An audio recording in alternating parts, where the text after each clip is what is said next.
our session. I believe probably somebody is calling CS again, and I'm not very sure. No, I just requested to have my camera off as we ask the questions. And I am ready. I would like to know that our Deputy President is also ready as I commence. I'm ready. Please go ahead and ask the question. Thank you so very much. And we will start with the health sector. And the question is this. You have 3 minutes and I'll prompt you accordingly. What was the initial plan on how SHA was supposed to be working? And by this, we mean the blueprint.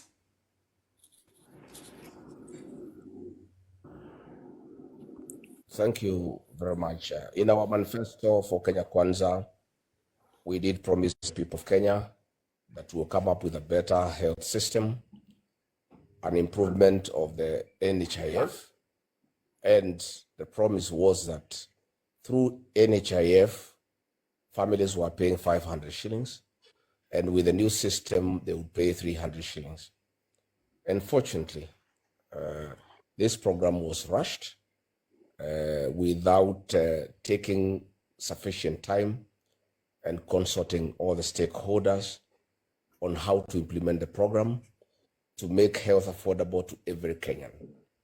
The idea was very good, that would cover all manner of diseases, including the chronic ailments, but the matter was rushed because there was conflict of interest. It became necessary to create a new system that would cost 104 billion Kenya shillings, which was really unnecessary because experts have told us that it was possible to reform and improve the previous system of NHIF at a cost of about 800 million shillings. If that had been done and the initial plan was followed through, it would have meant that Kenyans would pay 300 shillings to cover the whole family. As it is, that is not the case. So there has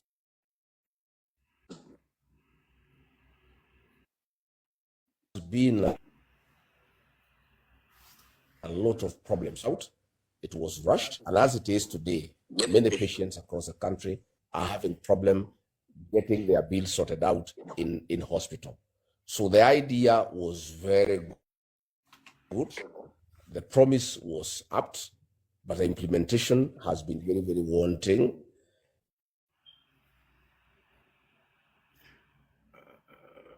I don't know why His Excellency is begging. And I think I am of the opinion that we could still go back to factory settings. We could still go back to factory settings, stick to the original plan of improving the NHIF to make it more useful, to make it more affordable, to make it more friendly. And again, we want to urge that when people express themselves and give their opinion as to what they feel about a new program, it is not necessary to say that it is wrong.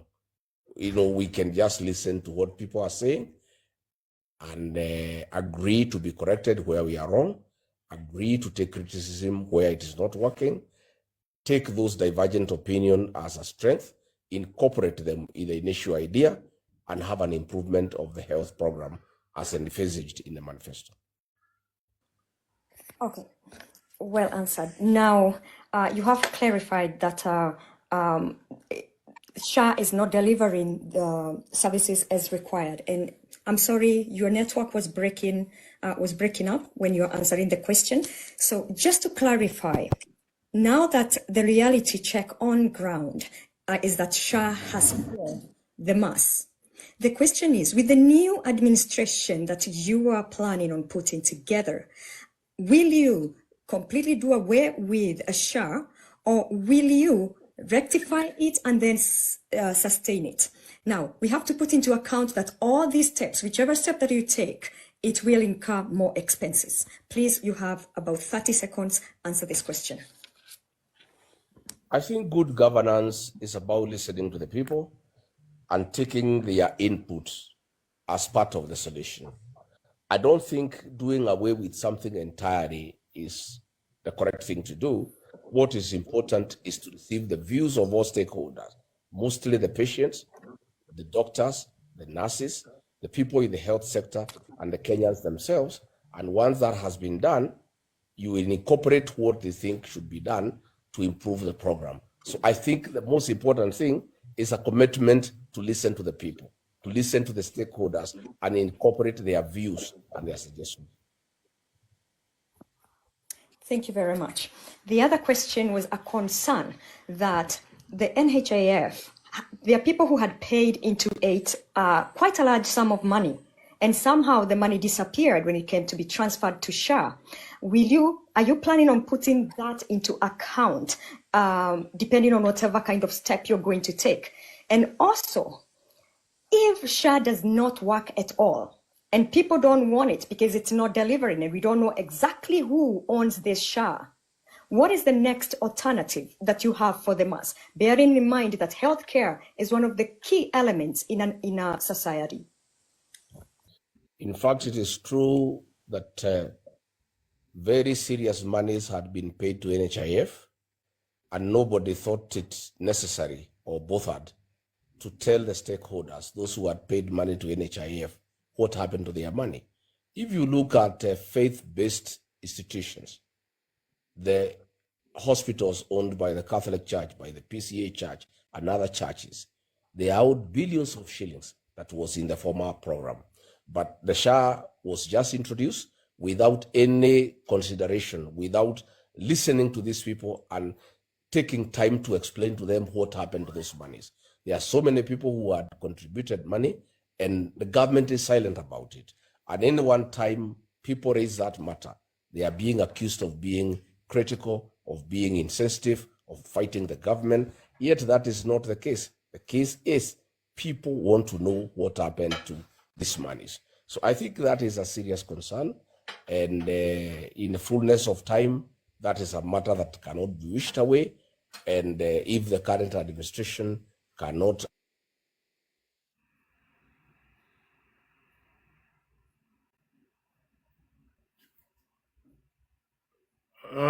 let me understand. What's happening? Who is this that is managing? Who's doing this? Mary, can we get things back to where we're supposed to be? I'm sorry. I think there's a lot of interference by the state.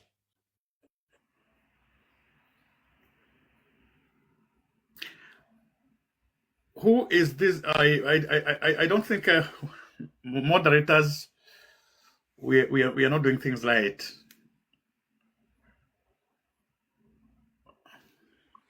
Mugo, kindly apologies for that. Mugo, can you expand the guest, because somebody just did whatever they did and muted the guest is honorable. So kindly do that for us. It's not me. Somebody did it. And that's why I would appreciate so much. Please, moderators, let's do what is right.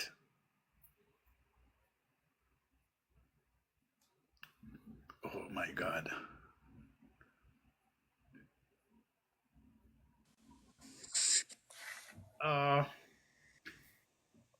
Okay. So do we have His Excellence with us? Yeah, he's with us. He's muted. Let me see why. Kindly unmute the Excellency. We are not able to do that from our side. Maybe the host can help.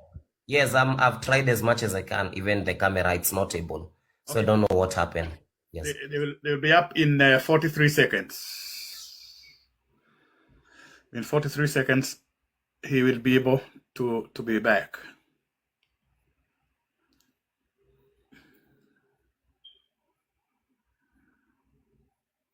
In 23 seconds. Can I have, unfortunately, I'll make an honest request. Can I have all the moderators off? Let me only have Githaiga and Masi here. The moderator and Priscilla, those who are up here. Kindly manage yourselves. Okay. The camera will be back. In the meantime, His Excellency, you can be talking to us. Can you hear me now? Yeah, we can hear you. I think there's some bit of interference. I don't know from Yes, where. yes. There's some bit of interference, but we are truly going to take care of that. I think these people don't want us to talk to the people of Kenya. And I can assure you we'll be able to do that. Yeah. I will assure you we will be able to do that. But if I can be heard, we can still continue the questions as you are sorting out the images. Yes, please do. Let us have more questions. Okay. I'm sorry, I was muted there. I couldn't unmute myself, but I'm hoping nothing interferes some more. So we're done with the healthcare. And in case you have a personal question that you'd like to ask or a question that relates to general population, you'll wait for the open session and you can ask anything to do with health. And now, right on, moving to the social welfare on affordable housing. And the question is, when it comes to affordable housing, this fund is claimed from government employees. How do these government employees benefit from that while we know that most of them already have built their houses up country or elsewhere? What is there for them to benefit? 30 seconds, please. I, along the way, did inform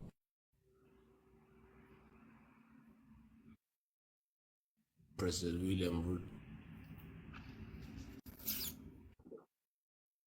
Ruto that listen to the people of Kenya.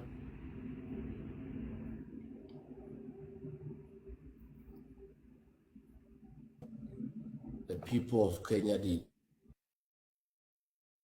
not think that the affordable housing program is a priority. Okay, please, let's just, His Excellency, let's just hold on there. And the 4.2 people, okay, we are back. We are not back. Somebody have tried to interfere with the settings. And I'm sorry. If you're one of our moderators who probably is doing this, I feel I don't want to be the bad boy, but we'll definitely have to wish you that we will be back.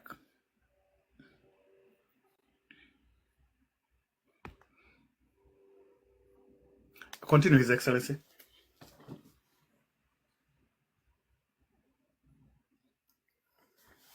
Continue. We can hear you. Oh, it's mute.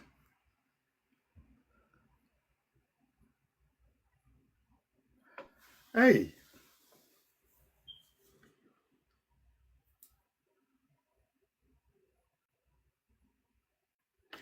Okay, let me hope whoever is doing this can... Mary, okay. Host, please, I see the comment section asking you to remove the timer against your settings, please. Not me. Somebody just put the timer. That's why I'm having a problem with the same. Somebody put the timer. Okay.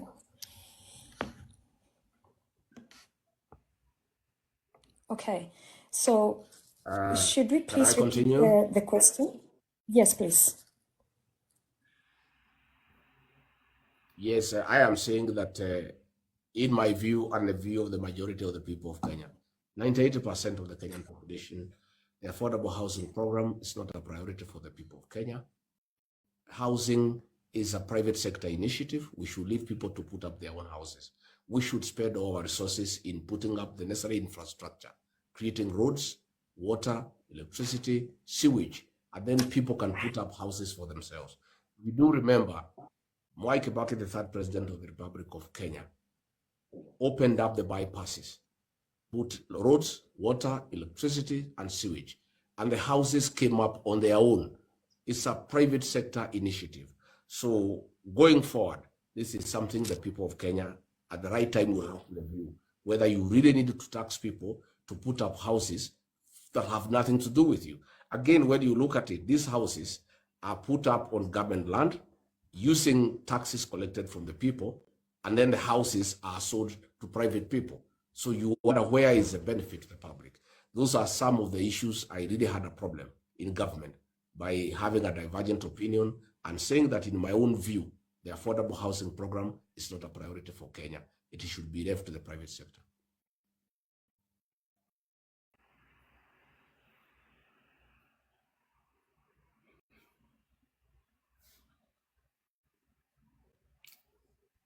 CS, are you there? I'm trying to manage the timer. Whoever, moderator, okay. Yes, please. If the moderators could just leave my microphone on, that would be great, so Yes. that we don't keep on going back and forth in that way. And please, Gedaiga, if you could help us remove that timer, that would be really great. Thank you very much, Your Excellency. We've had your stand as far as that is concerned. Now let's go back to the employees who are paying this money towards this fund on an every day basis, because every time they work, the fund is subtracted. Now, in the new administration, can the employees opt out from this contributions? I think a new administration in Kenya will have a discussion with the people of Kenya, and a new administration will be people sensitive. It will be an administration that listens to the people of Kenya. You cannot force the people of Kenya on a program if they are not interested. You know, many a time I discuss with the President William Ruto, and he will insist that you don't have to do what is popular, you do what is right. And my answer to him many a time was that we govern people. And if the majority of people think what we are doing is not right, you cannot insist that is the right thing to do. So this is something I am sure the people of Kenya, 98% are against the housing program. With a new administration, I don't think that program will be able to continue because it's really not a priority. It's a very personal thing. You put up your own house depending on your own needs. People want other services from government. They want roads, they want water, they want electricity, they want sewage, they want security, they want a good environment for doing business. Excellent. So could you also speak to the fact that we are aware that the houses have already been put up. And of course, it will be very uneconomical for the new administration to bring them down. Now, there is a down payment of about 250,000 Kenya shillings if somebody has to occupy that house. This clearly beats reason to a mama fua or a person that is working for very little money per day. Could you please speak to the mass and tell us how you are going to help that those houses, if they are going to actually help those they are meant for, and how your new government will actually look into this, that the mama fua, mama boga will be the person to benefit from those houses and not the rich. Because as far as we have said, we cannot bring those houses down, but we'll sit down and discuss the way forward. And it seems that the houses will be occupied anyway. So please, could you speak to that to us as far as that is concerned?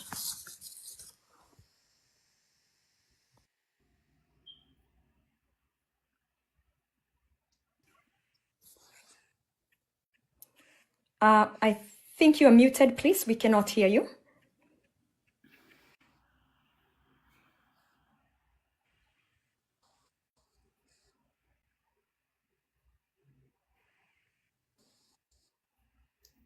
Your Excellency, your mic is muted. Could you unmute it?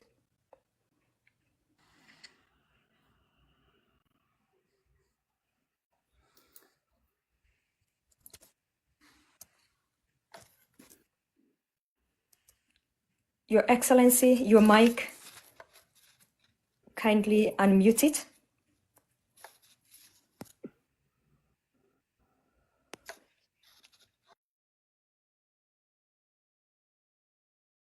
So then this will work better for us and more efficient.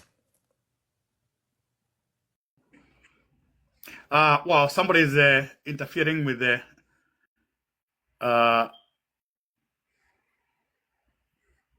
with the life as much as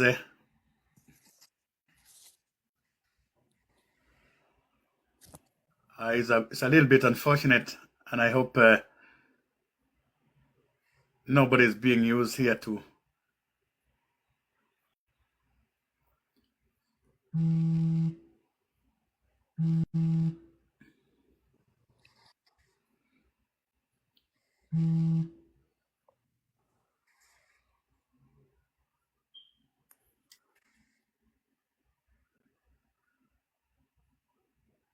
Host, the challenges we are having, are we able to work on them, or can we take the next alternative? We should be able to work on them, because there's no way we will allow. I mean, we cannot let Host, I think the blame is not on moderators. There is external interference on all this, the time and everything. We're trying as much as we can. It's not the moderators. There is external interference. So I would wish if the Excellency got minutes to talk, we let him talk exhaustively, because I believe somebody somewhere is trying to sabotage the session, trying to make sure the session does not go through, because it's not on the option of moderators.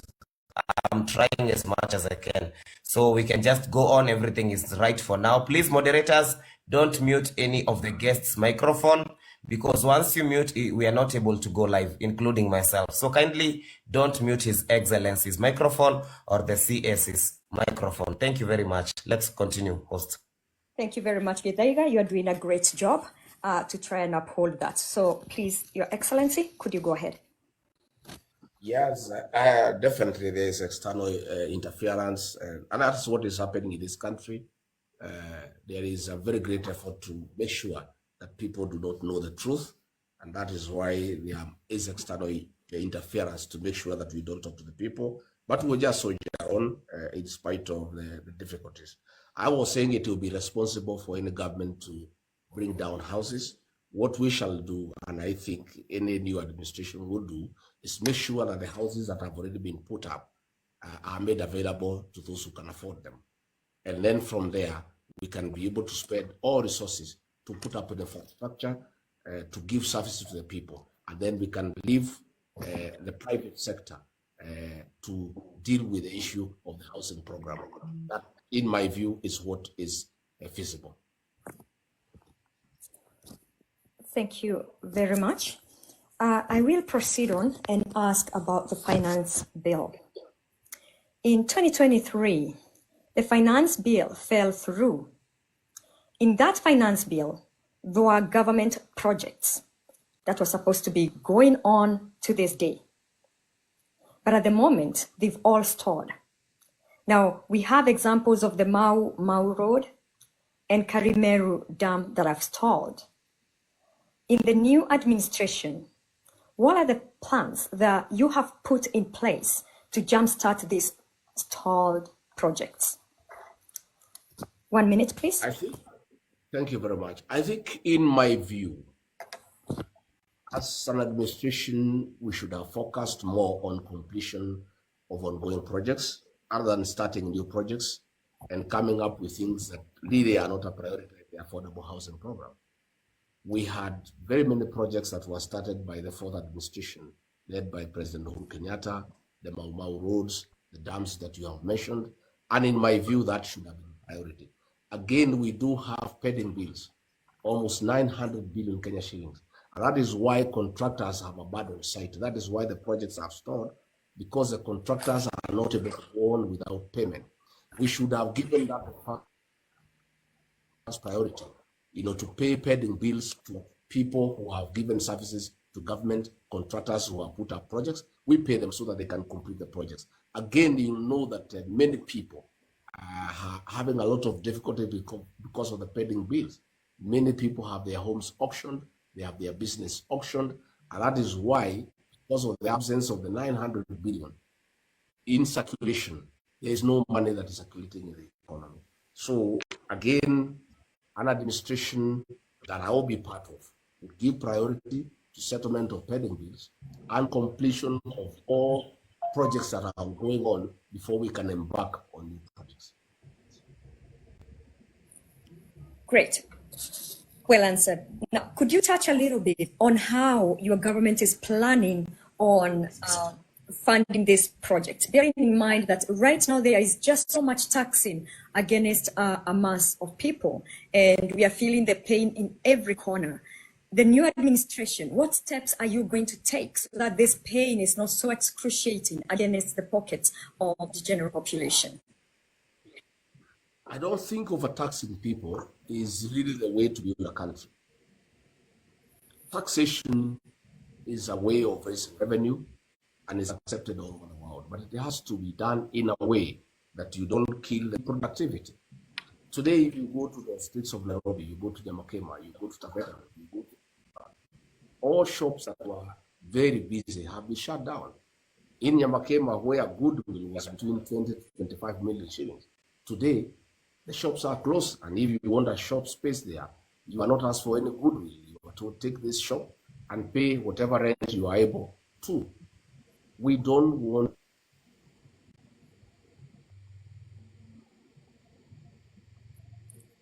Your Excellency, we are losing you once more.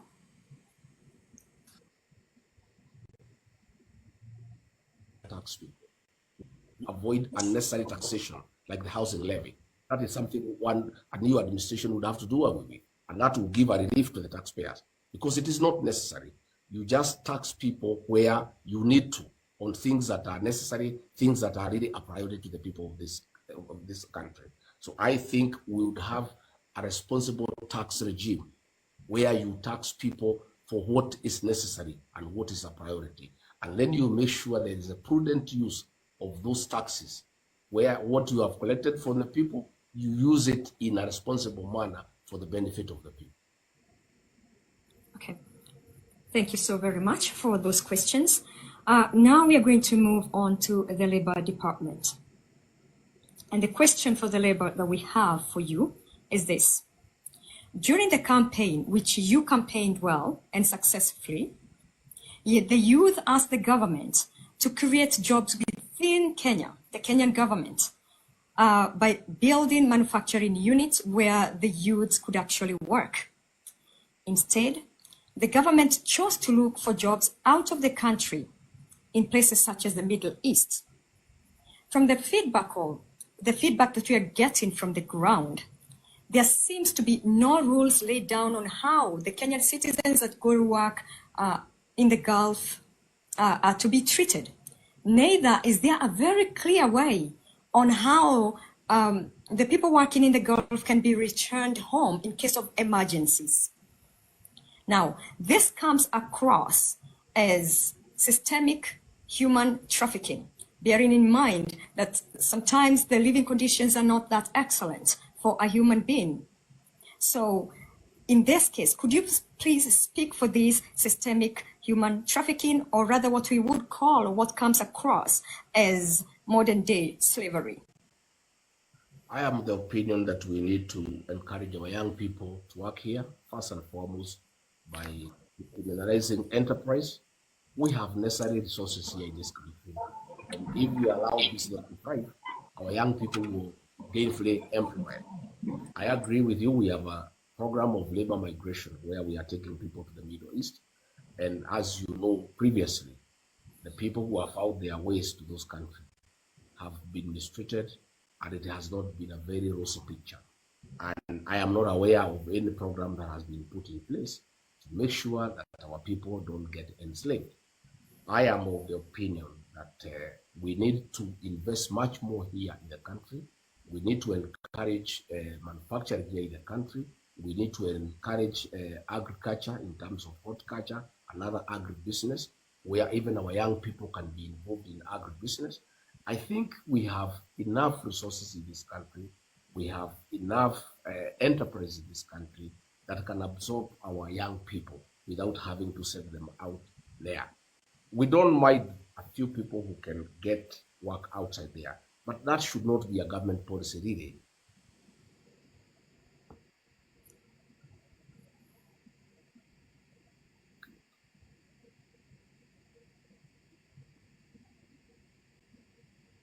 Continuous, yes. Yes, Your Excellence is talking, but I can't hear him clearly from here. He's either muted. Our government policy should It's be not. Can you hear me now? Yes, I can hear you now. Go ahead. Can you hear me? We Yes, have I can enough hear you. opportunities in the country to absorb our young population. Thank you. Excellent. Thank you so much for confirming that is your stand on the labor immigration. But right now, we do have quite a number of people in the Gulf areas that are working there. They are our mothers, our sisters, and a reasonable citizens of this country. What should we expect from the new administration as far as their livelihood is concerned? Are you planning on bringing them back for those who want to come back? Are you planning on laying out rules with those governments on how they should be treated? Could you please speak on that too? I don't think we need to bring back home anybody who has found an opportunity to earn a living out of the country. I think that would be insensitive.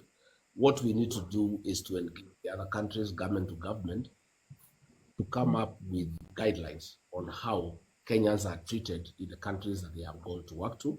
And then we empower our missions abroad, our embassies and our high commissions to have a very deliberate program to monitor, to visit how our people are being treated, in terms of consular services, so that we have staff at the embassy going to visit homes, going to visit factories, going to visit establishments, and engaging the people of Kenya who are working in those particular countries to find out how they are being treated. But I am of the view that we should have government to government agreed guidelines on how people of Kenya working in a foreign country should be treated, and then our embassy staff can follow up to make sure that that is being done. Thank you very much, and that is very encouraging for us who are in the diaspora, Australia, North America, the Gulf area, which always seems to be sidelined, and various places outside of the country, to know that your government is actually thinking of looking into that matter when we are outside of the country. Now, there is a question that also came up, that the current government, which you campaigned once more successfully, was said to be serikali ya mama mboga. The new administration you are advocating for, ni ya kina nani? Well, it is true we campaigned for this government that is in place today to be a government of the lowly, the mama mboga, the boda boda, and unfortunately, and that is why I had problems in government and eventually I had to leave, is that we lost focus, and the people we promised would be the first priority in our government ceased to be. And I don't want to say that a new administration will be for mama mboga or for boda boda. What I know and what I believe in, we will have an administration that listens to the people, because the key to governance is to carry the people along, is to listen to them, is to appreciate their aspirations, is to appreciate their challenges, is to allow them how they want to be governed, is to listen to them and respond to them positively, because at the end of it all, the sovereignty of this country is exercised by the people. So the central theme of any governance is the people themselves. So an administration that I look forward to is an administration that will be people-centered. It's an administration that will never shout back at the people. It's an administration that will never accuse the people of being too critical.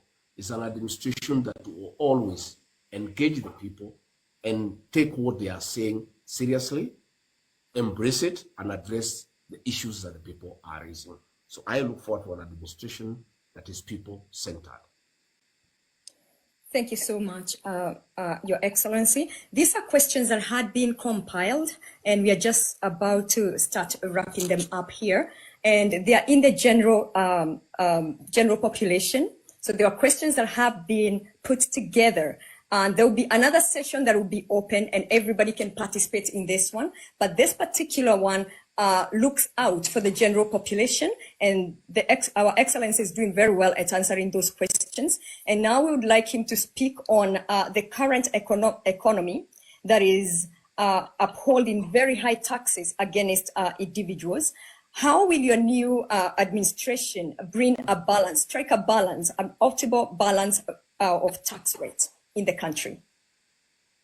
I think the most important thing to fix the economy is to avoid lofty spending and doing unnecessary projects.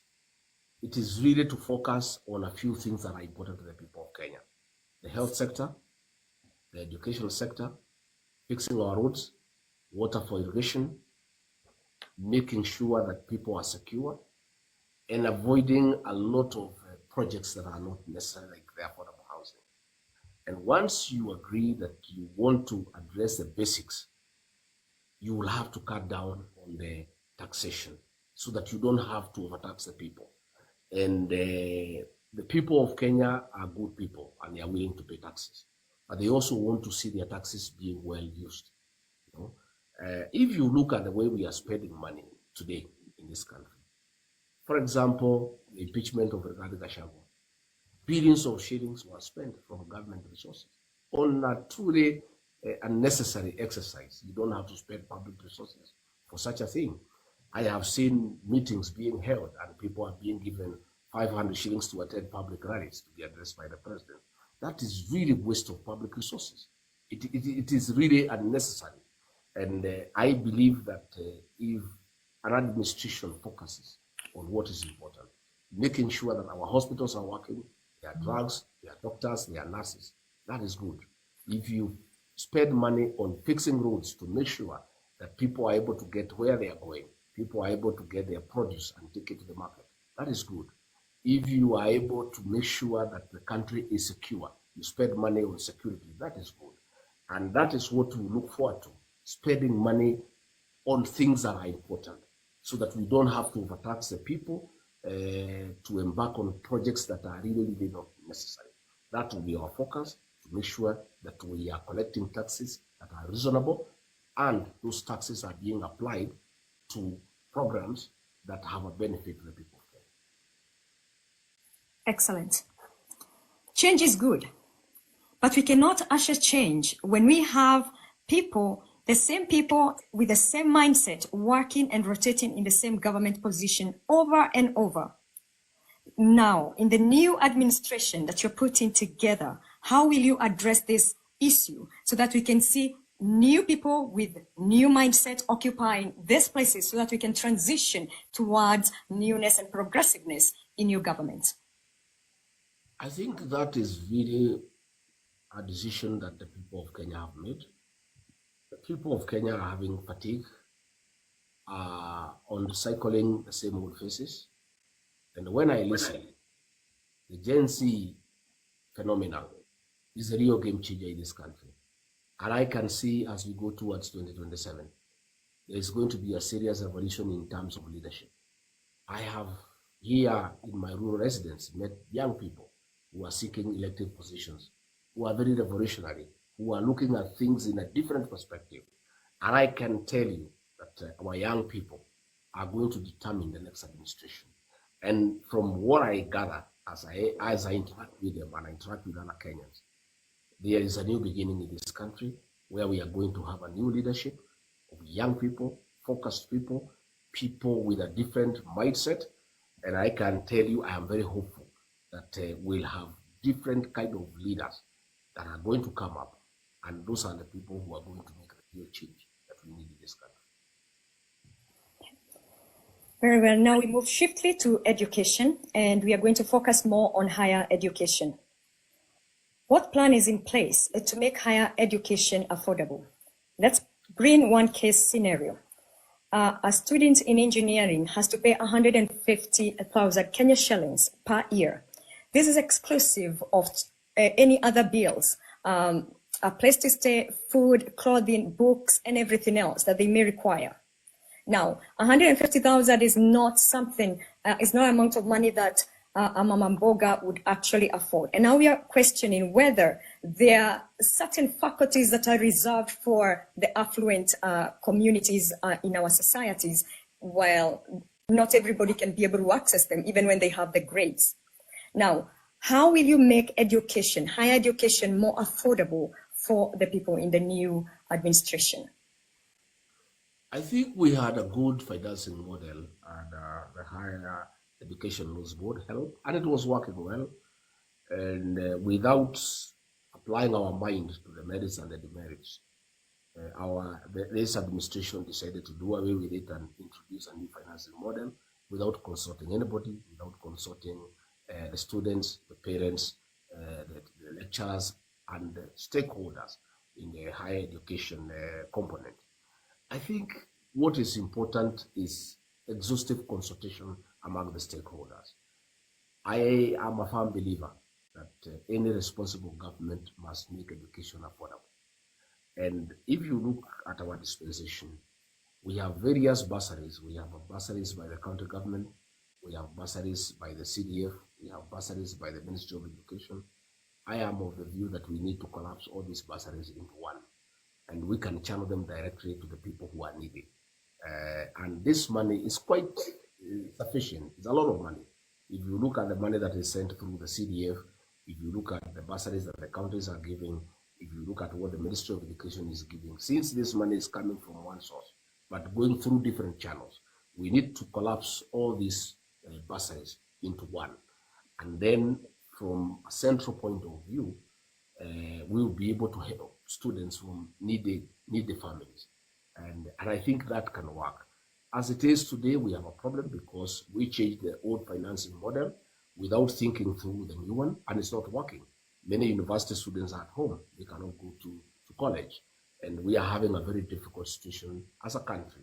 So because we have a long way to create a new administration, mine is to ask the current administration to find it necessary to listen to the stakeholders, to listen to the students, to listen to the lecturers, to listen to the parents, and agree that we need to look at what was proposed because it isn't working. Either we revert to the old system or we come up with something much better. But we cannot do that just sitting in Nairobi in government offices. This has to be done in a consultative manner by engaging the stakeholders. Again, people-centered. You must talk to the people.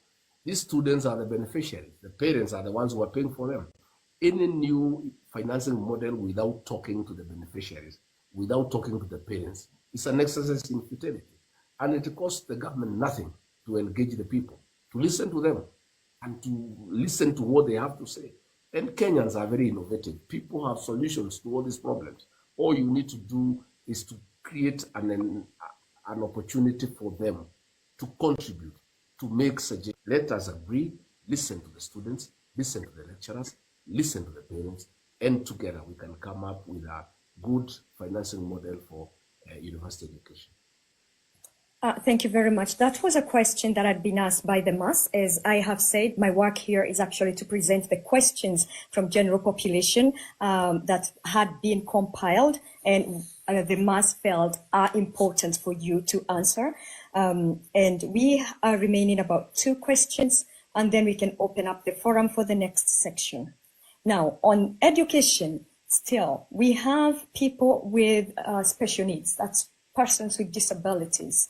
And there's a cry out that there are so many bills that have been added against their tuition slips, and they're not able to meet these needs. What can you say as far as the sustainability of the persons with disabilities education?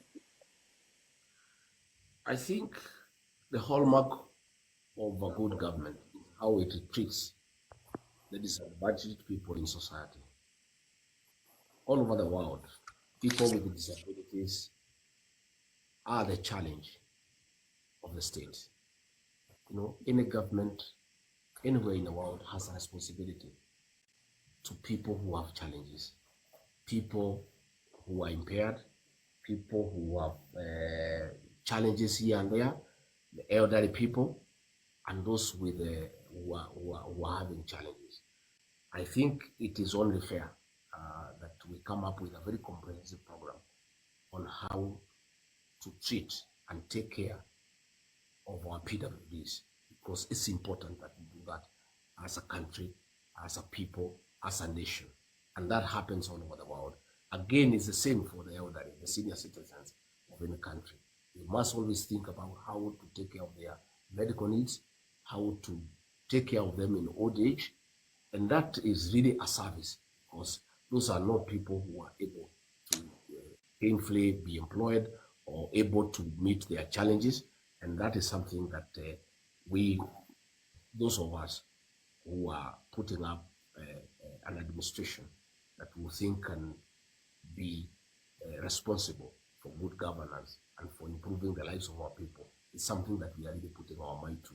And ahead along the way, as we put up our manifesto, as we go away, we'll have a very, very clear chapter on how to treat our PWDs.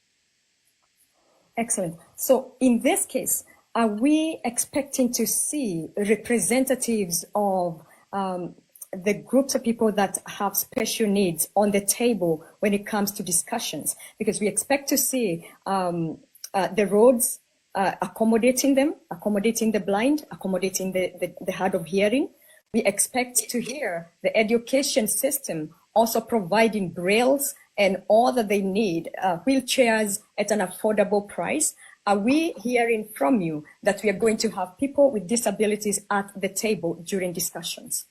Yes, that is a promise that I want to make, that one of the ways to address these problems is to have people with special needs to be on the decision-making table, to be part of the governance structure, so that they are able to present the needs of those that they lead. So one of the ways to address the problem of people with special needs is to make them part and parcel of the governance structure, to be on the decision-making table, and to be part of the decision-making process.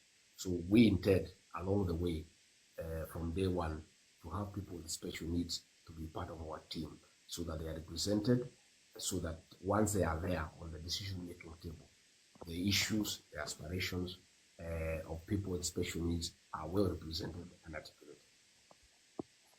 Excellent. Thank you very much, Your Excellence. And now we come to the final question that has to do with security. The current security in the country is wanting. Case in point is where abductions of the outspoken have been experienced, have happened.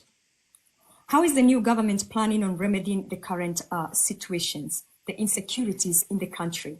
How will you get the trust back from the mass as far as security is concerned? I think a government that can not secure its people has no business being in government. It's a cardinal responsibility of any government all over the world. The first responsibility of the government is to secure the people. When the government turns against its own, it's a very sorry state of affairs. What we are seeing today in Kenya is unprecedented, and it's very, very, very unfortunate, where state agencies have turned against the citizens. And it's even more annoying that the people who have been targeted are our children, the young people, by the state for abductions, for extrajudicial killings. As Deputy President, on the 26th of June last year, I called a press conference in Mombasa just after the President had spoken and condemned abductions and extrajudicial killings. You have seen our Minister, our Cabinet Secretary for Public Service, Robert Justin Gideon Muturi, giving an account of how his own son was abducted by members of the National Intelligence Service, and was only released after the President intervened. And then you are wondering what happens to those who cannot access the President. I think this administration has sunk very low. That is something that has not been done. Even in terms of repression during the colonial times, the British colonialists never went for children and women. But we have seen an administration that is really going for children, abducting them, mistreating them, punishing them, persecuting them. This is really, really very low, and I want to condemn in the strongest terms possible the insecurity that's going on in the country. And it's unfortunate that the same insecurity is being perpetuated by the state that is supposed to take care of people's security. You have seen the emergence of criminal gangs that terrorized people in this country in the 90s. Here in the Mount Kenya region and in Nairobi, the government is trying to bring back criminal gangs that used to reign terror, against the people, and they are being brought to manage politics, disrupt meetings, cause mayhem, kill people, harm people, and this is being done by the state. Yet the state is the one that is supposed to protect the people. We are having a situation that is very laughable in this country, that our administration has sent policemen in Haiti to help the people of that country to fight criminal gangs. Yet the same government here in Kenya is funding and reviving criminal gangs to cause mayhem against the people of Kenya. It really doesn't make sense. Why you would want to send policemen to help a foreign country to deal with criminal gangs, yet in your own country you are spending public resources to revive a criminal gang and finance that gang to cause mayhem against its own citizens. I want to give a commitment that an administration that I will be part of will secure this country, will make sure that the people of Kenya are safe, and it will deal with the criminals ruthlessly in accordance with the law, so that people are able to do things, to go about their business without fear, so that people can be able to invest, so that people can be able to carry out businesses. As we speak today, there's a lot of fear. Parents do not know when they don't see their children. They don't know whether they have been abducted or not. There's a lot of fear in the country, a lot of anxiety, and that is not healthy for investment. It's not healthy for attracting foreign investors. It's not healthy for people to do business. I want to give a commitment that we would have a very responsible administration, and our security agencies will not perpetuate crime. They will not be involved in crime. They will be preventing crime. They will be securing the people of Kenya. They will be making sure there is rule of law and there is law and order. That is a commitment that I would like to give. Finally, we come to the last question of the under security. What words do you have for the taxpayers who this government has denied security they have paid for, whereas the same government has taken officers who are providing excellent care in foreign lands such as Haiti? What word do you have? That is what is a tragedy. That government is spending public resources to send policemen to Haiti to help foreigners secure their country. Yet in our own motherland, our security agencies are the ones perpetuating crime. They are the ones abducting people. They are the ones killing people. They are the ones escorting criminal gangs to disrupt meetings. It's very, very, very unfortunate. In fact, it's the lowest we can ever go as a country. And I really, really feel very sorry that I was part of that administration. I campaigned for this administration. And I never imagined in my life that I would campaign and serve in a government that would turn against its own people, especially our children, the Gen Zs. These young people are just creative and innovative. And I would like to tell our administration to know that nature abhors vacuum. Why are the Gen Zs becoming a headache to government in terms of raising issues? It's because the government killed the opposition. Azimio coalition was absorbed into government, so they don't put the government into check. Again, institutions of accountability and oversight like Parliament and the Senate have been compromised. They have been compromised completely. So what happens is that nature abhors vacuum. Somebody has to keep the government in check, and it's fortunate for this country that our young people have taken up that role to put the government to task, to ask questions on behalf of the people of Kenya, because nature abhors vacuum. I want to tell this administration that even if you compromise all institutions of oversight, others will come up. That is the way nature operates, and it's as good. There's nothing you can do about it. Even if you succeed and you not by silencing the young people, some other people will come up to put the government in check. So I want to say that this is very, very unfortunate. new administration would not go that low, would not allow, insecurity, and will not have state organs, perpetuate insecurity, because that should never happen in the midst of a civilized society. Thank you so very much. And with that, I have come to the end of the first session. I want to give my sincere thank you to Your Excellence for the respect, the order, and how you have followed protocol. I am more than honored as your moderator here. I thank you, Daiga, for all the work and efforts that you have made to make sure that this session has gone very efficiently. Thank you, Marcy, for moderating in the best way possible.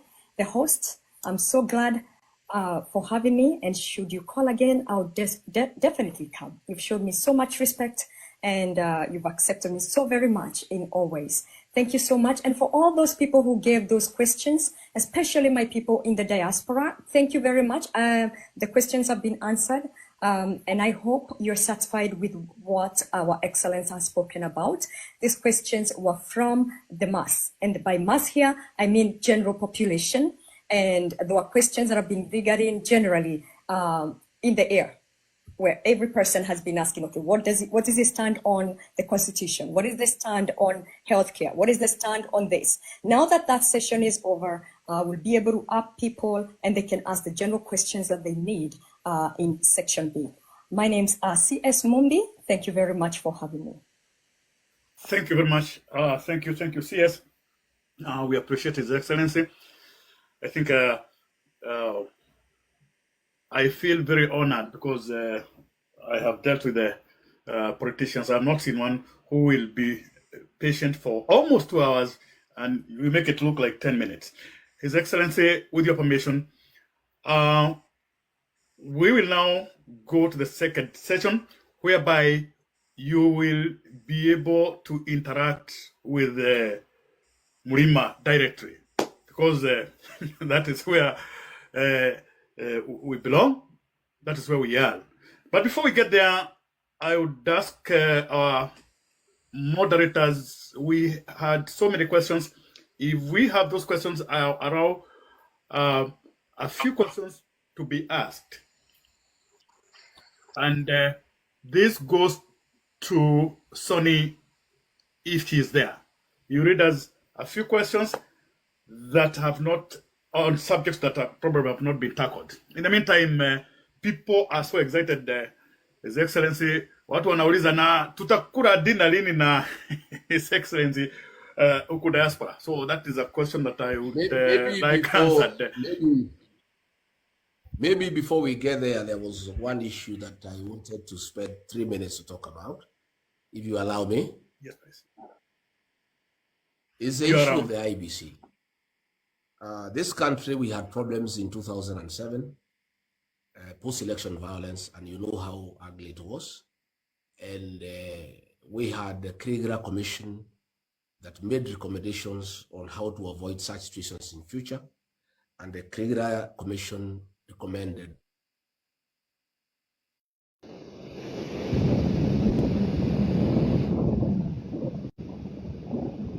that for us to have a credible, to have IBC 3 years before the election, because the process is as important as the outcome.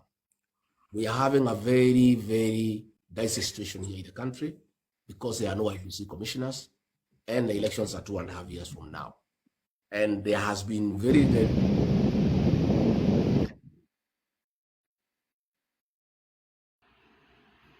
deliberate efforts, but this IBC is not put in place.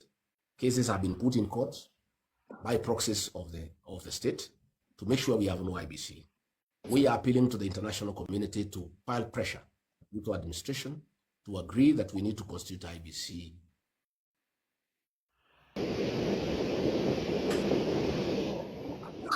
As it is already with boundary, the Constitution says that between 10 and 12 years, we should review our boundaries so that we create extra constituencies and we align other boundaries.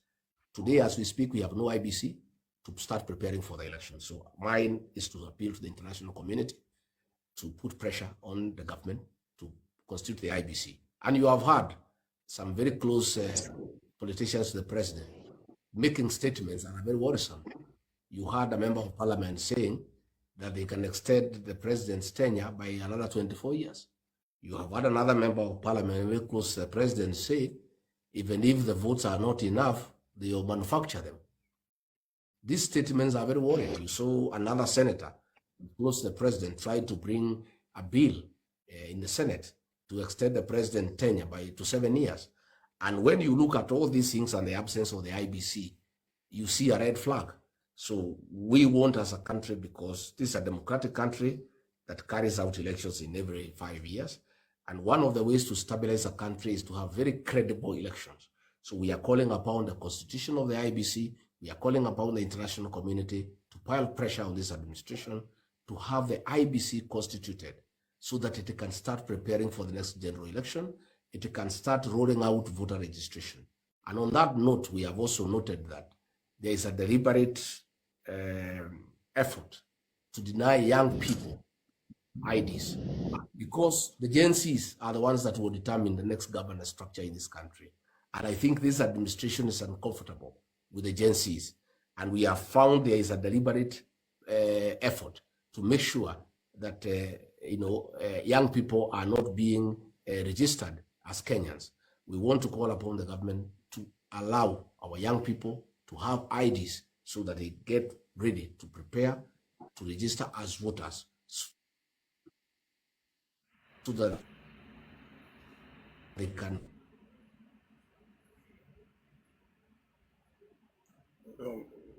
Okay, we're having some challenge with His Excellency. You're breaking a little bit. Participate. I think I've concluded that about the IDs. We want our young people to take IDs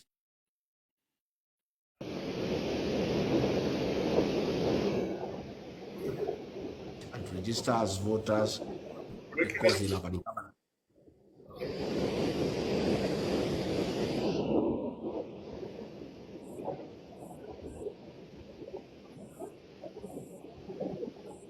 Some challenge with network.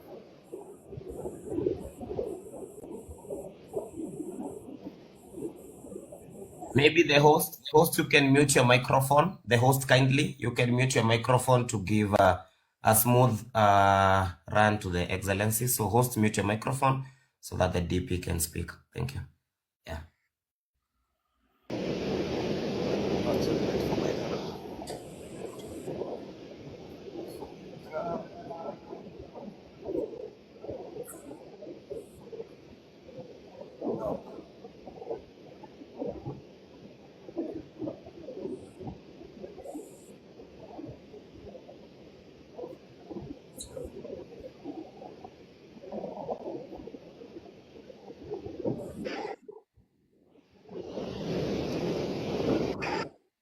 Muria Wakafiro, are you able to mute your mic kindly?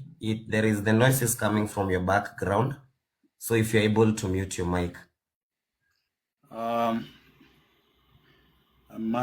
me see, where am I?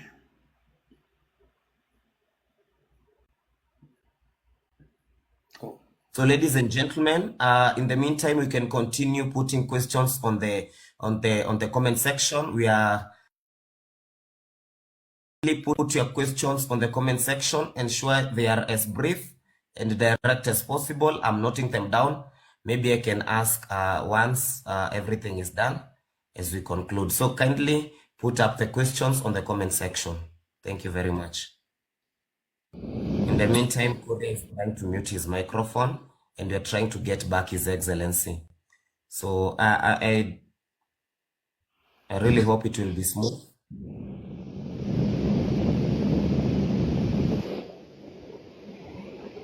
I don't know. Can you hear me now? Yes, Your Excellency. We can hear you. We can hear you. Don't worry about this interruption. That's the way we are living in this country. The National Intelligence Service interferes with everything. When we had our matter in the High Court during the impeachment process, they would interfere with the filing system, make sure that papers before they reach judges are with the National Intelligence Service. That is a new Kenya. And that is what is happening in this country. So we just carry on with the little challenges that we are having, but a new dawn is coming, and these things will happen as we go on.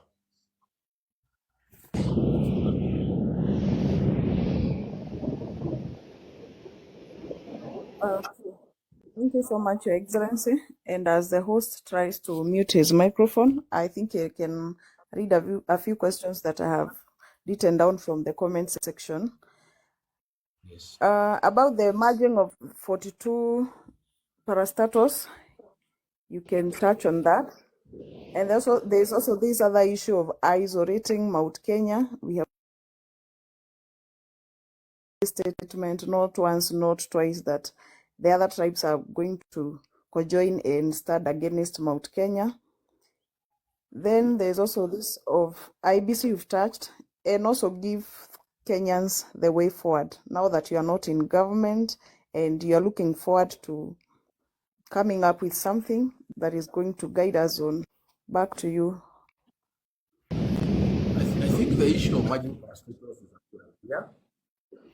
My only worry and concern is not well thought out. It's something the president has just come up with. It needs to be done in a very meticulous manner and in a very organized manner so that people do not lose employment, so that what we will be saving as a country are the operational expenses, but people do not lose their livelihoods. We would want a situation where people keep their jobs, but what we would be saving by merging parastatals is the operational expenses.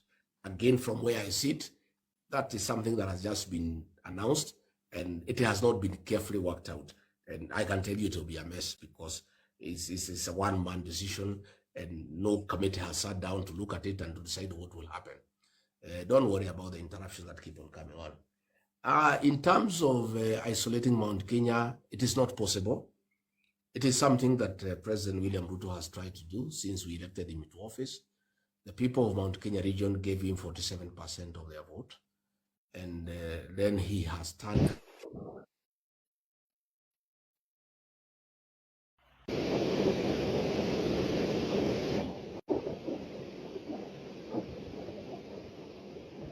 against the mountain people, the attacking of people from this region, from the civil service, from the public sector. And when you heard that the people of Mount Kenya region, why do we have? it is not the member of parliament who is speaking. That is a script by President William Ruto. And even all these things you see, he is saying he's bringing the people of Kenya together. He is trying to bring the people of Kenya together against the mountain. But I want to assure you it will not work. The people of Kenya have a lot of respect for the people of the mountain. And I want to tell you, the vote that we gave President William Ruto in 2022 made the people of Mount Kenya be respected by other communities. And as we speak today, all other communities want to work with us. People of Western want to work with us. The people of Lower Eastern want to work with us. The people of Coast want to work with us. That plan by the president to isolate the mountain will not work. And I am reaching out to everybody, and they are also reaching out to me and our leaders. And I want to assure the people of the mountain, it is not possible for them to be isolated because other Kenyans have no problem with them. It's only President William Ruto who has a problem with the people of Mount Kenya, despite having voted for him to a man. And we are in very serious consultations with the rest of Kenyans and will work together as one united country. And it is not possible. And I would have expected, the president has been talking about uniting the country. In his meeting, a member of parliament says that Mount Kenya will be isolated, and then the president is quiet. He did not even say anything about it. Why he didn't say anything about it is because he is the architect of that plan, and he's the one who had told that member of parliament to threaten the people of Mount Kenya. What the president is trying to do is to sell us fear, and to make the people of the Mount Kenya feel that if they don't follow him blindly, they will be isolated. I want to say the people of Mount Kenya region cannot buy fear from anybody. There are people who are very resilient. There are people who are very courageous. They will soldier on, will unify our region, and will work with other regions for the benefit of the unity of the country. So let nobody be worried about isolation. It is not possible. And I promise the president, no matter what he tries to do to isolate the people of Mount Kenya from the rest of the country, it will not work. He has tried to divide the people of Mount Kenya, east and west, and I told him no. He tried twice to divide the people of Mount Kenya into counties. I told him no. And I can assure you, the people of this region know that he wanted to divide them and they cannot agree. And they will stay united. And once we are united, we'll join other regions to have one united Kenya, a strong country that everybody feels safe to live in.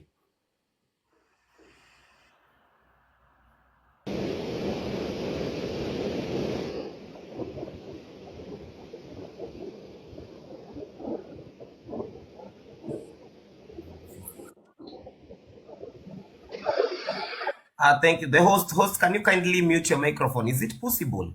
Because there is... Unfortunately, it is not possible from this end. I'm trying to... And it's okay. I can only disconnect the whole life.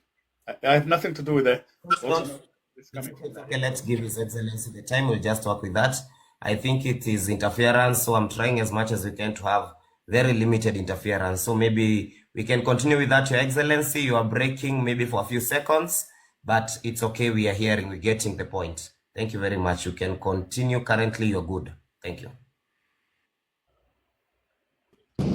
I trust I've been hard on the issue of isolating Mount Kenya. I've said it's not possible. It's a scheme by President William Ruto, and it will not happen. He has tried to divide the mountain. We will not allow him. He has tried to divide Mount Kenya and East. We will not allow him. He has tried to divide the mountain into counties. We will not allow him. The mountain is solid, is united, and cannot agree to be divided by President William Ruto. Other communities want to work with us, and we are going to work with them, and we shall have one strong Kenya that is good for all of us.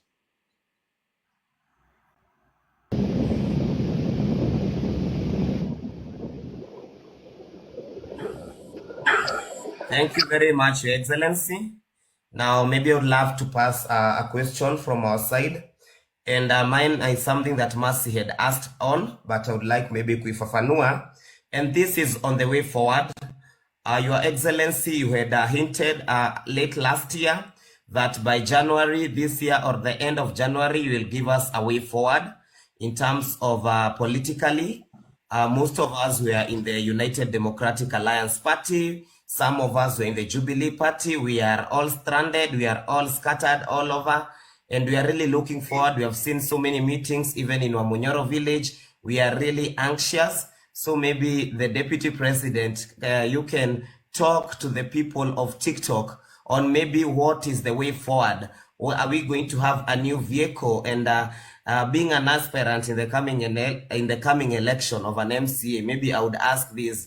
Will all aspirants get, equal chances to fight? Will it be a democratic process? Will you get equal chances, especially the young people, whereby we have seen systems eating up aspirants for the highest bidders and probably for people who are not even qualified? Your Excellency, are you giving us a new vehicle, and are you assuring us that under you and under your vehicle, we will be able to have free, fair representation and election even in the party primaries? Thank you very much, sir. Thank you. Thank you very much. After what happened last year, I did give a commitment to our people that I'll consult extensively with our people, with our church leaders, with our business people, with our professionals, elected leaders, opinion shapers, the Gen Zs, and everybody, including ordinary people, hawkers, matatu drivers, market traders, to listen to their views. I really believe in people-centered decision-making process. I cannot, as Rigathi Gachagua, give any political direction to our region or to the country, because I cannot.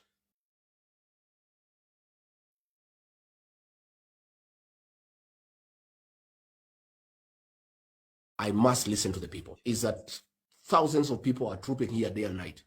I post a few meetings of those who want to be known that they have come to see me. I have many other people, church leaders who don't want to be seen, professionals who don't want to be seen, business people who think if they are seen with me, the government will interfere with their businesses. They are talking to me quietly, and I've received all manner of views from across the country. And I continue with that exercise. I am not yet complete. I had believed that by end of 31st of January, I'll have a good report to give back to the people. And that is looking quite challenging because of the amount of views that are coming. There are so many people who want to tell me what they think we should do and what is our direction going forward. So I am trying to condense those views. Others are sending on email, others are sending WhatsApp messages, others are text messages. And I continue having very extensive consultations. And I hope that by the end of the month, I'll have something to give back to the people. If I am not ready, I'll ask for a little bit more time. I'm hoping I'll be ready by the end of the month so that I can be able to tell the people what people have told me. I have no view of my own. I am a people-centered leader. I don't make any decisions on my own. I listen to the people, and I have tremendous respect to opinions by the people and what the people think and what they feel. So that is what I am working on. Of course, I'll be saying about a vehicle, but that has come out very clearly in the preliminary proposals and opinions that have been presented to me. Many people feel that they are through with UDA and they want nothing to do with UDA and they want a new party. Many people feel that it was a very great mistake for us to join President William Ruto without our own party, and they feel we made a very serious mistake, and they feel that we need our own party that we need to negotiate with other stakeholders going forward. Those are views that I continue collecting. And again, I want to confirm for the avoidance of doubt. The people who come to see me in Wamunyoro and they want various positions, my meeting with them does not in any way amount to an endorsement. I'm not endorsing anybody for any seat. And I cannot pretend that I can do that because it is the people who decide who their leaders are. I am a strong believer in the slogan by Kenneth Matiba, let the people decide. I am not endorsing anybody. All those people who are coming to see me are bringing me their views. Others probably want to be seen with me and with a photograph. Probably they think it can improve their political fortunes. And there's nothing wrong with that. The beauty is that even those who want to oppose him, my doors are open. I've opened my doors to everybody who wants to come and be seen with me, have a photograph with me, have a discussion with me. So I want to assure my friend, you want to run as an MCA, in whatever outfit we shall be, the people will decide. Rigathi Gachagua has only one vote. Even the one of Pastor Dorcas, he cannot influence. He would have to talk to her if he wants her to move in a certain direction and persuade her. He cannot decide for anybody on who will be their leader, who will be their governor, who will be their MP, who will be their senator, who will be their MP. The people will decide. And I am a strong believer in the slogan by Kenneth Gido Matiba, let the people decide. And that is what should happen in a democracy where everybody is given a chance to persuade the people that you are a good leader. So I want to beg you to hold your horses, allow me to continue with the consultations. They are causing a lot of jitters. You can hear everybody now is just abusing me in Western Kenya.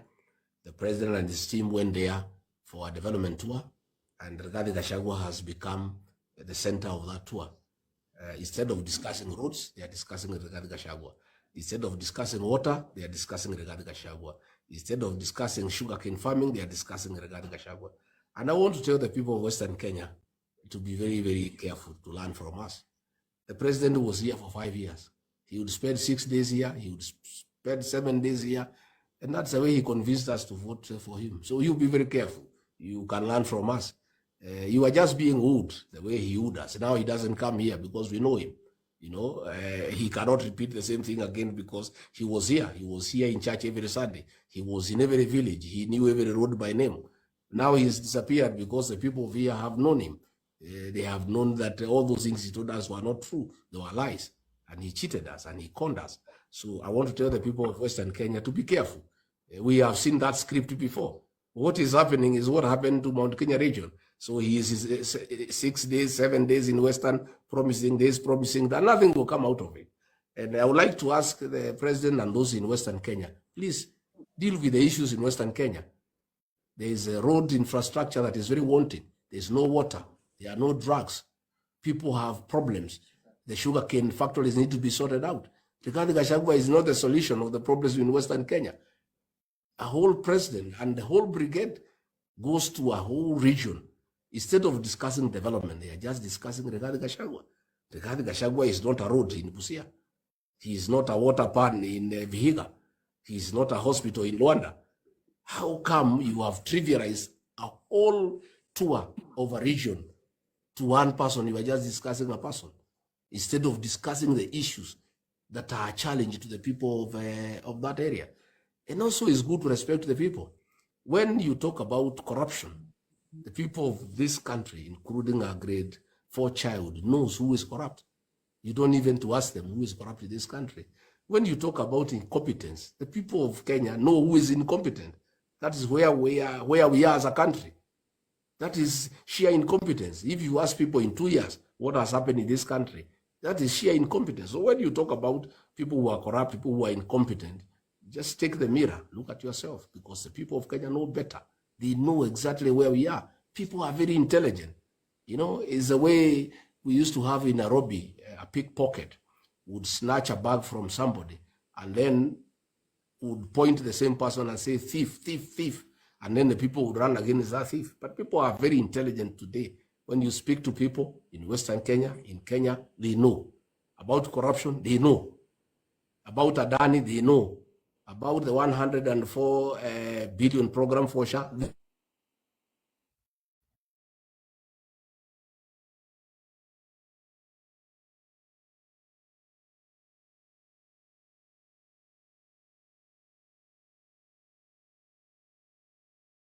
know who is behind it.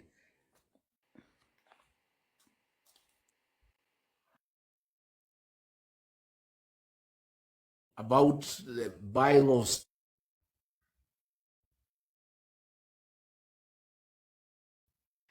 Your Excellency, we've lost you. and still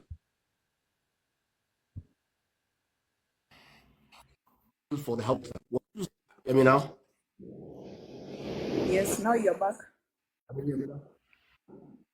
So I Yes, was we just can. saying, Asante Sana, next question. Okay, thank you so much, Your Excellency, sir. And I would like to say something here. In the comment section, I can see people are asking about SHA. That one we had discussed earlier. If you've joined now, Your Excellency, our Mr. Rigathi Gachagua had already answered that.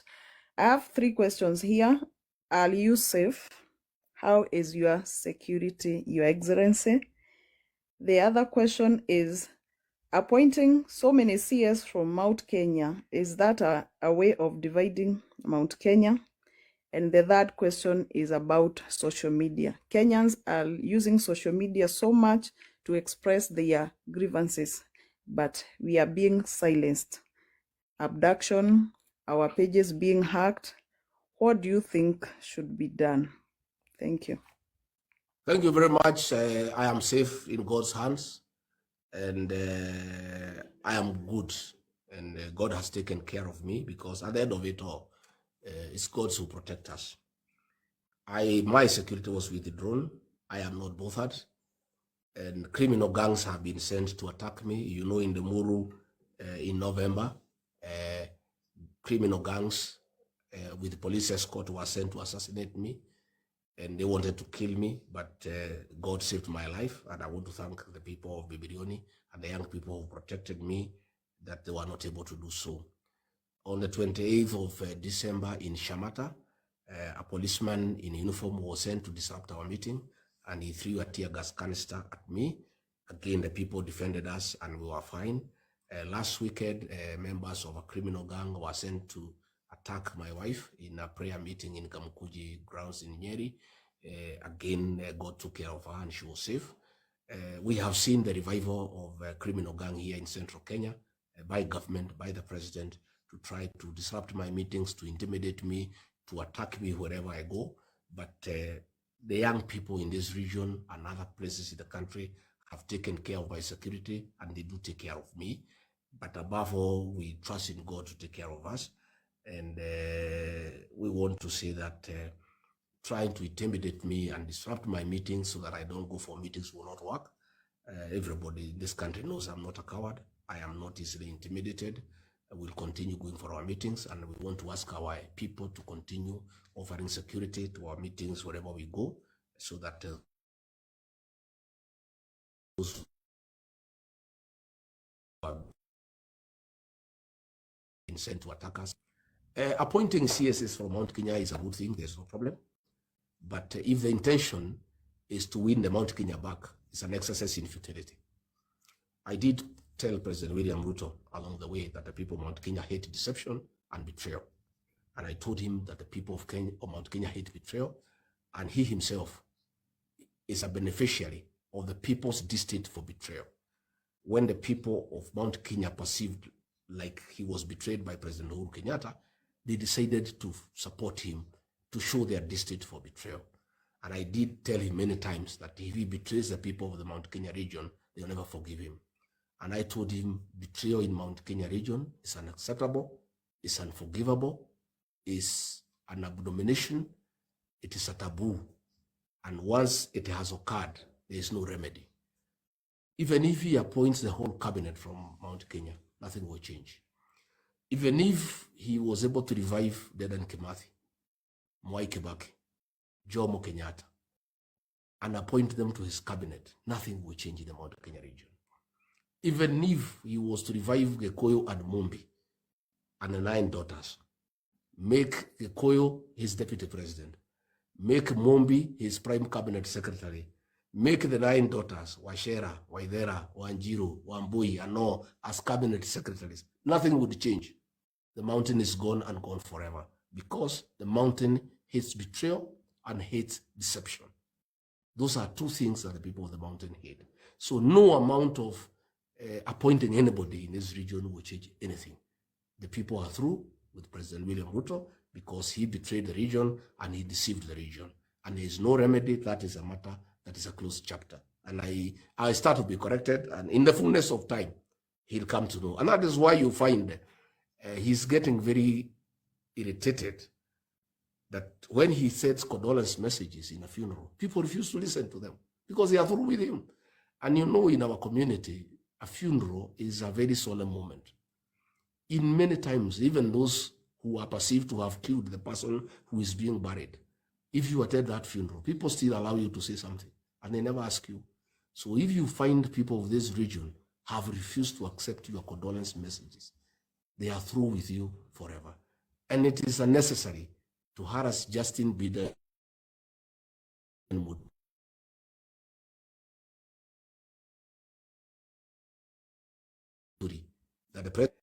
They are harassing Justin Bieber and Muturi and saying that he's the one who organized, who incited people to refuse to listen to the president's condolence message. That is not true. And Bieber and Muturi was really abused by the president. He wrote him very offensive messages at night, accusing him of having incited people to refuse to listen to his condolence message. That is very, very unfair to Justin Bieber and Muturi. It is the people of Mount Kenya region who refused. And they will continue refusing because the president betrayed them and deceived them. And as I have said, once you do those 2 things, there is no remedy. It is over. And I had warned him that that is what will happen, but he chose not to listen. In terms of social media is a revolution and is a real thing. And we are very happy about social media.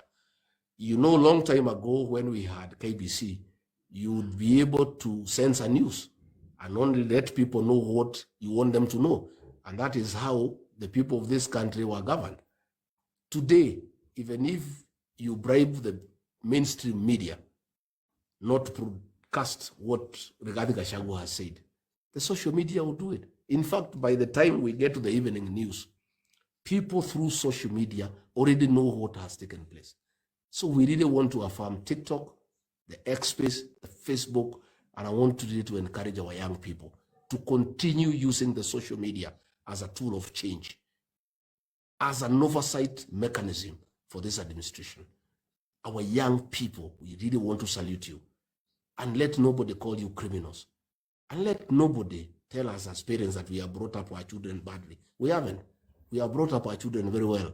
That is why they are keeping the government in check, because they are intelligent young people. They are creative people.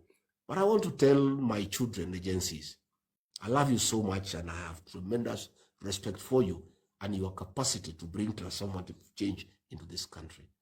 But I want to plead with you that what you are doing on the online space is not enough. You have a date with the destiny. It is our young people who will sort out this country. It is our young people who will create the right leadership in this country. I want to tell our young people, much as we appreciate your contribution so far and what you have done for us, you have so much to do. You must take IDs and register as voters and turn out to vote. Your vote is what will count in this country. It is the Gen Z and the millennials who will determine the next leadership of this country. I want to affirm that you have done very well. I want to say congratulations. I want to thank you for your patriotism, the love for your country and for your motherland. But you haven't achieved what must be done. Please take your IDs, register as voters, and come out and vote and take part in the decision-making process of this country. Take a very important role in determining the next leadership of this country. Our young people, this country is in your hands. We depend on you. I really plead with you. Please don't just stay behind the smartphone. Go a little bit further. Register as a Kenyan, have an ID, and register as a voter. And when the D-Day comes, by 3 a.m., be on the queue and vote. And guide your parents on how to vote. You are more knowledgeable than we are. You have better perspective of what is happening in the world. You know much more than we do. You have more exposure.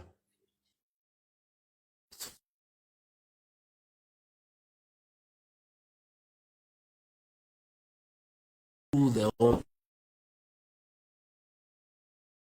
So much.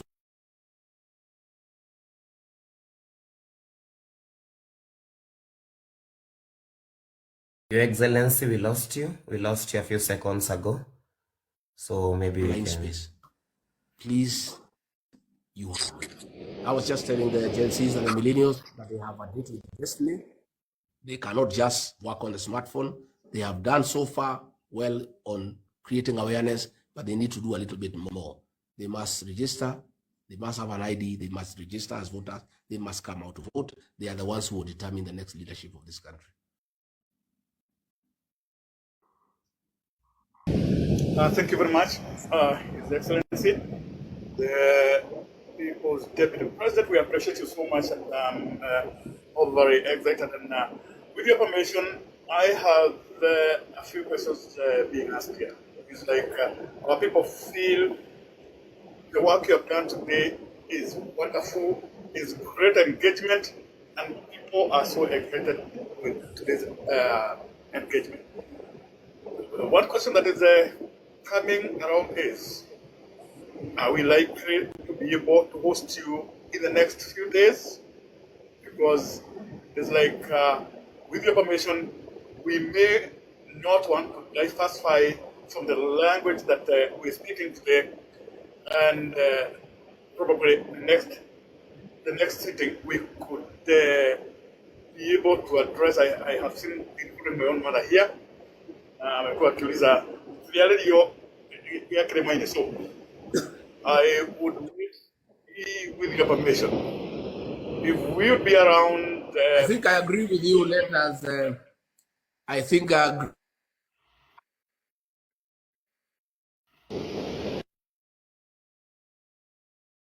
agree with you, or Kerema people. Then we can speak our language and speak our issues. I think so. Let us not mix the two today, because we have spoken to the country.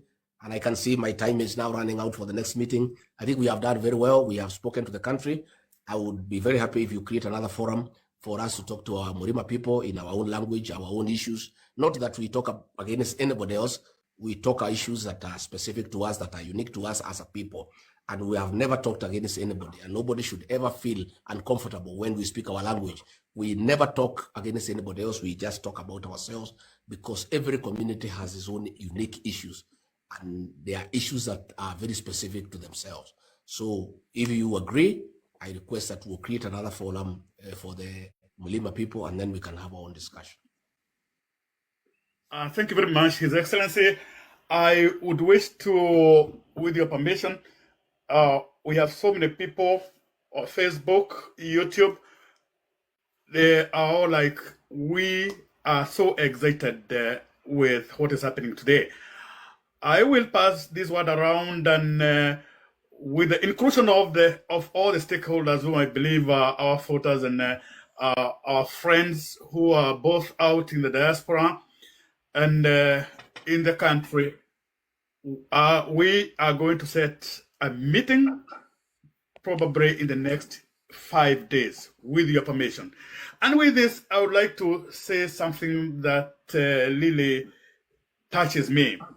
Whenever I see a reader like Honorable Kenneth Matiba, when Matiba was the CS for transport and the country was going down, he felt it was time to give up the comfort of being a cabinet secretary. Matiba had everything that anybody would have yearned for. Gachagua has everything that any one of us would yearn for. But when we say, I put my country first, we know the route that Matiba traveled. Our people, our young men and women, have honestly said, we are with you. They are with you. They will be with you. And my closing remark for tonight is, men do not make history. They are made by men. Great men are the specters of history. Abraham Lincoln, like I always say, that great man said, I may not be alive to see our people get free of slavery, but I'll do everything I can, including signing the proclamation. He said, I'll do this for my people. Honorable Rigathi Gachagua, we will tell you this. We are behind you. We are with you. Do whatever is possible. Do what is necessary. And the millions of Kenyans who are yearning for the changes, our young men and women, 70% of the population in Kenya are the Githaigas, the Gen Zs. Can we support these young people? Can we count on these young people to support you in the journey that we are traveling? The next time we come here, which might be very soon, we want to hear whom our partners are in this political journey. We know you've given so much. We know if you wanted to resign, you would have resigned and you'd be having your pecs, and you'd be enjoying your pecs down there. Our greetings to Mama Boys, Mwabie, Nina Ambue, Anapendwa Sana, and the people in the diaspora are like, we still want to have a date with you. But in the next 5 days, communication will come to you when we'll be sitting. Until then, we say, like the great President Mwai Kibaki, when the Times in 1973 said, the best president we'll never have in Kenya was Mwai Kibaki. And that still came to pass. He became the president after almost 30 years. The greatest president that we will have, going by the way we are, will be His Excellency Rigathi Gachagua.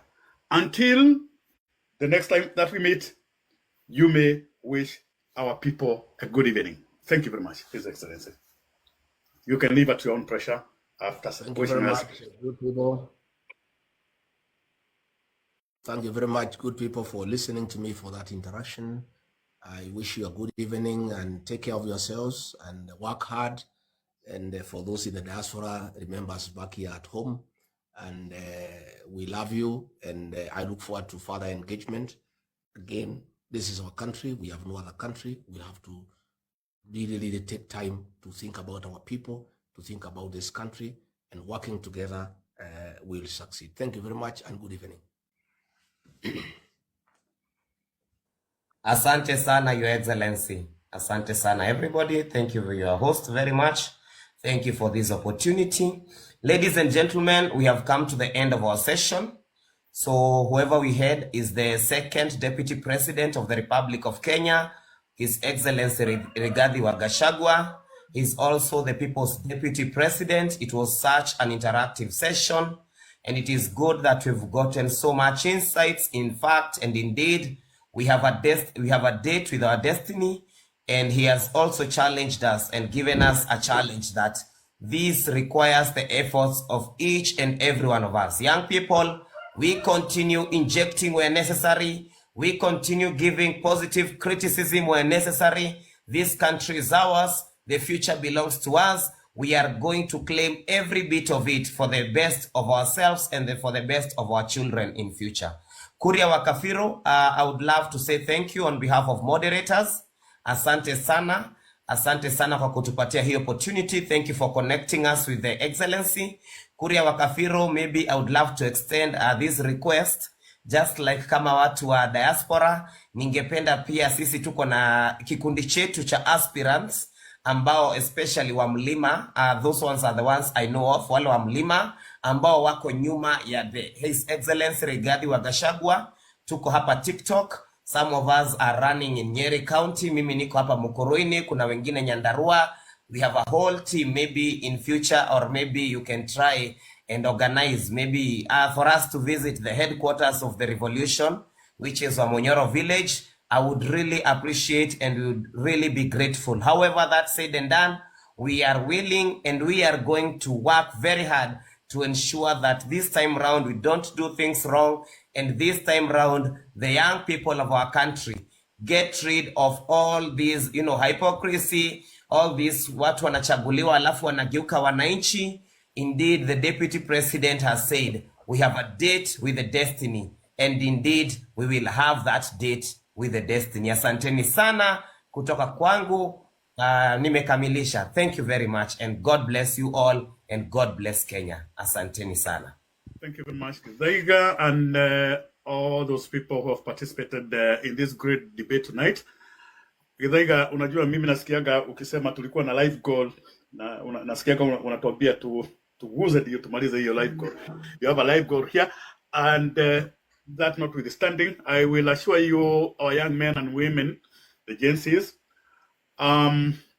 we are walking a journey, and this journey we are walking, we will walk it together. When you go plant, definitely you must expect to harvest. And they say there's a time to plant, time to harvest. If you and your other young fellow aspirants, including those young men and women who have reached me out from the diaspora, we might probably have a conversation, and then we follow up during the next meeting. That might be part of the subjects that we might address. And until then, I would wish, unless people want to continue interacting here, I would wish to say asanteni sana, na Mungu awajalie na abariki kila mmoja. Thank you very much. Asante sana. Thank you.